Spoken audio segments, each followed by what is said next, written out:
400 bambini da tutta la Marca hanno invaso il Teatro Sant'Anna a Treviso per le premiazioni di Disegna l'Energia, il concorso di creatività voluto da Ascotrade per avvicinare i più piccoli ai temi dell'energia e in particolare quelli della sostenibilità ambientale e del consumo consapevole delle risorse energetiche. Ascotrade, azienda trevigiana di fornitura di gas e luce, aveva lanciato l'iniziativa la scorsa estate in collaborazione con la sezione provinciale di FISM, Federazione Italiana Scuole Materne, mettendo in palio, oltre a dei premi per le scuole autrici dei lavori più meritevoli, anche uno speciale contributo per tutti gli oltre 230 asili affiliati alla Federazione Trevigiana.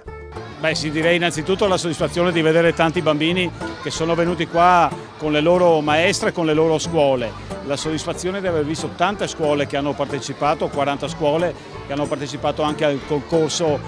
Disegna l'Energia, 60 sono gli elaborati poi che sono arrivati, significa che più di qualche scuola ci ha lavorato anche con qualche classe in più.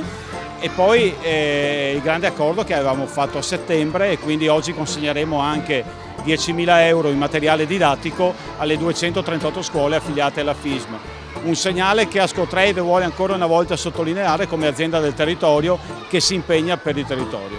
Dal punto di vista logistico Ascotrade ci ha dato un finanziamento non indifferente che poi noi ovviamente giriamo alle scuole sotto forma di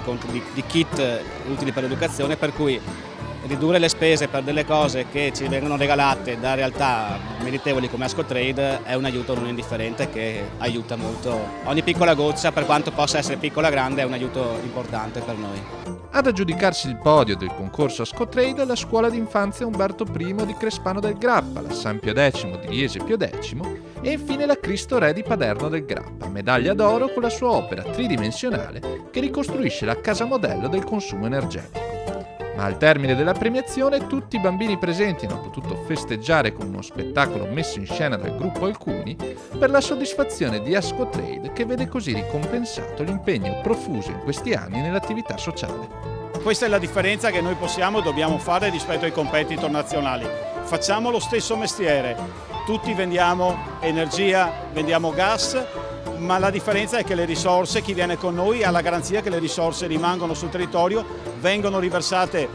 nei comuni soci e vengono realizzate opere pubbliche e chiusi i bilanci dei comuni. Sottoscriveremo per il 6º anno consecutivo l'accordo con i sindacati veneti, CGIL, CISL e UIL, un accordo importante perché va incontro alle famiglie in difficoltà. Diamo a queste famiglie in difficoltà con un reddito ISEE fino ai 20.000 euro la possibilità di risparmiare fino a 200-250 euro all'anno sulle loro bollette di casa.